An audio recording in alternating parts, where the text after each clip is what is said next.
मेरा नाम सुप्रिया है। उम्र अभी 24 ही की हो चुकी है, पर लगती हूँ थोड़ी कम ही। लोग कहते हैं ना कि मेरी मुस्कान में कुछ ऐसा है जो दिल को छू जाती है।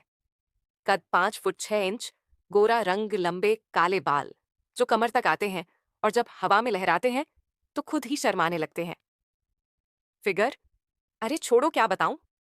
बस इतना कहूंगी कि जहां जाती हूँ नजरें खुद बस खुद मेरी तरफ मुड़ जाती हैं।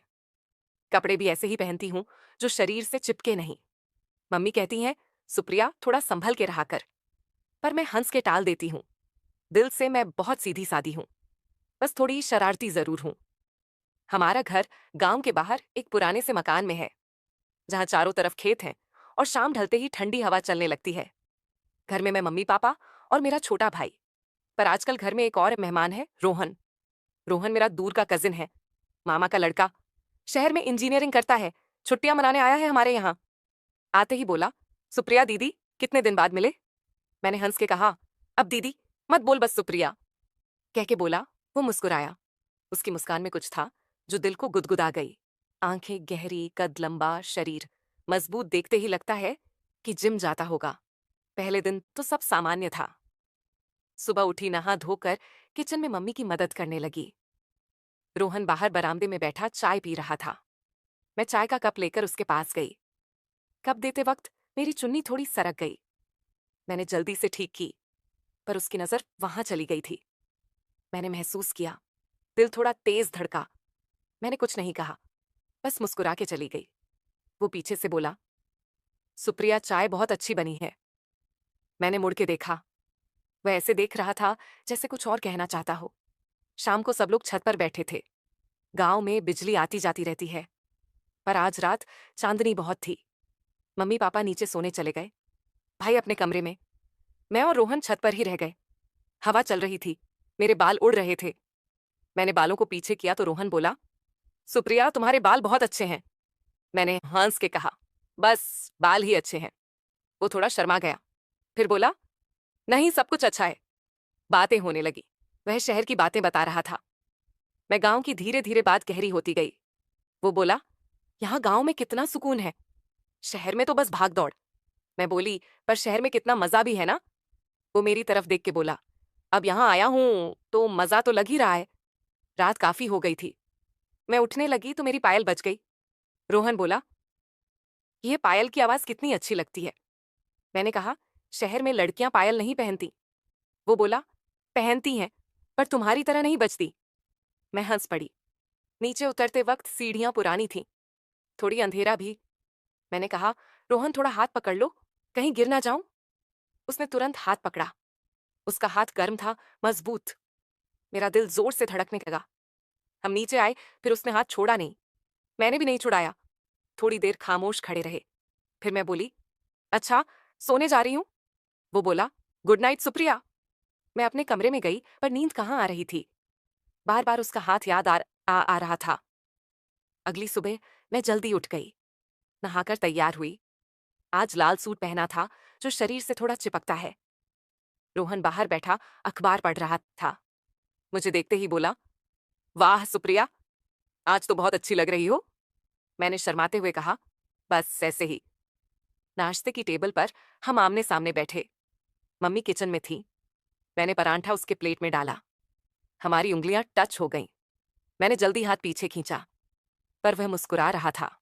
खाना खाते वक्त उसकी नजर बार बार मेरी तरफ आ रही थी। मैं भी चुपके से उसे देख रही थी। दोपहर में घर पर कोई नहीं था।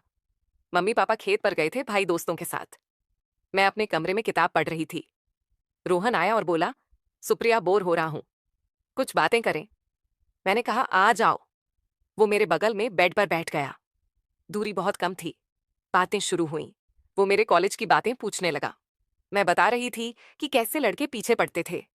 वो बोला, अच्छा फिर तुमने किसी को पसंद किया। मैंने शर्माते हुए कहा, नहीं यार, सब बेकार थे। वो करीब आके बोला, अब कोई पसंद आया क्या। मैंने उसकी आंखों में देखा, कुछ कह नहीं पाई। खामोशी छा गई। हवा में तनाव सा था। वो मेरे बालों में हाथ फेरने लगा। मैंने रोकने की कोशिश नहीं की। मैंने ये बंद कर ली। लगा कि अब कुछ होने वाला है, पर तभी बाहर कुत्ते भौंकने लगे। किसी की आवाज आई। रोहन तुरंत उठा और बोला, लताए मम्मी जी आ गए। मैंने राहत की सांस ली और साथ ही थोड़ा अफसोस भी हुआ। मैंने खुद को संभाला और बाहर चली गई। शाम तक हम नजरें मिलाते रहे, पर कुछ बोले नहीं। अगले कुछ दिन ऐसे ही बीते। हर पल कुछ ना कुछ होता जो दिल को छू जाता। कभी किचन में साथ खाना बनाते, कभी छत पर देर रात बातें करते, हवा में मेरी चुन्नी उड़ती और वह पकड़ लेता, कभी सुबह टहलते वक्त हाथ में हाथ डाल लेते। हर बार लगता कि अब बस हो जाएगा, अब कुछ आगे बढ़ेगा, पर हर बार कुछ ना कुछ आ जाता। मम्मी की आवाज, भाई का आ जाना या गांव के किसी का आना। हर बार तनाव बढ़ता जाता, पर कुछ होता नहीं। मैं रात को सोचती कि क्या वह भी वैसा ही सोचता होगा जैसा मैं, क्या वह भी रात भर जागता होगा। एक दिन शाम को गांव में मेला लगा था। हम सब गए। भीड़ बहुत थी। मैं और रोहन थोड़ा अलग हो गए बाकियों से। एक झूला था। मैं बोली, चलो झूला झूले। हम दोनों एक ही झूले पर बैठ गए। झूला ऊपर गया तो मैं डर के उससे चिपक गई। उसने मुझे कस के पकड़ लिया। मेरी सांसें तेज थीं उसकी भी। झूला नीचे आया तो हम देर तक ऐसे ही चिपके रहे। भीड़ में किसी ने देखा नहीं। मैंने उसकी आंखों में देखा, वो भी मैरी में। लगा कि अब बस, पर तभी भाई की आवाज आई, दीदी कि कहाँ हो। हम अलग हो गए। घर आते वक्त रास्ते में अंधेरा था। रोहन ने मेरा हाथ पकड़ा, बोला, डर मत। मैंने कहा, डर किस बात का। वो मुस्कुराया। घर पहुंचते पहुंचते उसने हाथ नहीं छोड़ा। दरवाजे पर खड़े होकर बोला, सुप्रिया, मुझे तुमसे कुछ कहना है। मैंने कहा, क्या। वो बोला, कल सुबह खेत के पास मिलो अकेले। मैंने हाँ कह दिया। रात भर नींद नहीं आई। सोचती रही कि कल क्या कहेगा। क्या वही कहेगा जो मैं सुनना चाहती हूँ। सुबह मैं जल्दी उठी। साधारण सा कुर्ता पजामा पहना, पर दिल धड़क रहा था। खेत के पास एक पुराना पीपल का पेड़ था। वहां मिलने का कहा था। मैं पहुंची तो वह पहले से था। मुझे देखते ही पास आया। बोला, सुप्रिया, मैं बहुत दिन से कहना चाहता था। मैंने सांस रोके पूछा, क्या। वो थोड़ा रुका, फिर बोला, तुम मेरे लिए बहुत खास हो। मैंने कुछ नहीं कहा, बस उसकी तरफ देखती रही। वो और करीब आया। उसका हाथ मेरी कमर पर गया। मैंने आंखें बंद कर लीं। लगा कि अब सच में कुछ होने वाला है, पर तभी उसने मुझे गले लगा लिया। एक भाई जैसा गर्मजोशी भरा गले पीछे हटके बोला, सुप्रिया, तुम मेरी सबसे अच्छी दोस्त हो। मैं शहर लौट रहा हूं। परसों पर वादा करता हूं कि हमेशा संपर्क में रहूंगा। तुम्हारी दोस्ती मेरे लिए सबसे अनमोल है।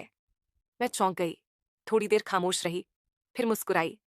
बोली, रोहन, मैं भी यही चाहती थी। सच कहूं, मुझे डर लग रहा था कि कहीं हमारी दोस्ती कुछ और ना बन जाए और खराब हो जाए, पर अब लग रहा है कि सब ठीक है। हम दोनों हंस पड़े। उसने कहा, तुम्हारी मुस्कान देख के ही मैं यहां आया था हर साल। अब भी आता रहूंगा। उसके जाने के बाद मैंने सोचा, कितना कुछ लग रहा था कि हो जाएगा, पर जो हुआ वो इससे कहीं ज्यादा खूबसूरत था। एक साफ सुथरी गहरी दोस्ती। आज भी हम फोन पर घंटों बातें करते हैं। वो मुझे अपनी हर बात बताता है, मैं उसे अपनी, और कभी कभी हंसते हैं उन दिनों को याद करके कि कैसे हम दोनों कुछ और सोच रहे थे, पर किस्मत ने कुछ और ही बेहतर लिखा था। तो दोस्तों, यही मेरी और रोहन की कहानी है। ना कुछ गलत हुआ, ना कुछ कमी रही, बस एक प्यारी सी याद बन गई जो जिंदगी भर साथ रहेगी।